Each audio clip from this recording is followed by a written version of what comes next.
सुबह यही सोच सोच कर हमको उठना है कि हम बेस्ट हैं। দর্শক, এই যেন স্বপ্নের মতো খবর। বাংলা সিনেমার সুপারস্টার সাকিব খানের বরবাদ সিনেমার নতুন লুক দেখে অবাক হয়ে গেলেন বলিউডের কিং খান শাহরুখ। এমনটা খুবই কম হয় যেখানে বলিউডের একজন লিজেন্ড শাহরুখ খান সরাসরি প্রশংসায় ভাসান কোনো টলিউড বা ঢালিউড অভিনেতাকে। শাহরুখ খান নিজেই বলেছেন, বাংলা ইন্ডাস্ট্রিতে সাকিব খানের মতো ট্যালেন্টেড আর হ্যান্ডসাম অভিনেতা আছেন, আমি তা সত্যিই জানতাম না। শুধু তাই নয়, শাহরুখ আরো যোগ করেছেন, সাকিবের নতুন লুক দেখে তিনি মুগ্ধ।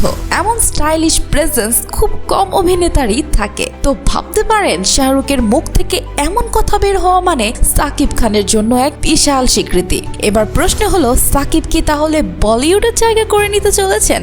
আপনি কি মনে করেন? অবশ্যই কমেন্টে জানাতে ভুলবেন না। তো দর্শক, আপনি যদি সত্যি সাকিব খানকে ভালোবেসে থাকেন, প্লিজ আমাদের কষ্ট করে বানানো এই ভিডিওতে একটি লাইক দিয়ে চ্যানেলটি সাবস্ক্রাইব করে যাবেন।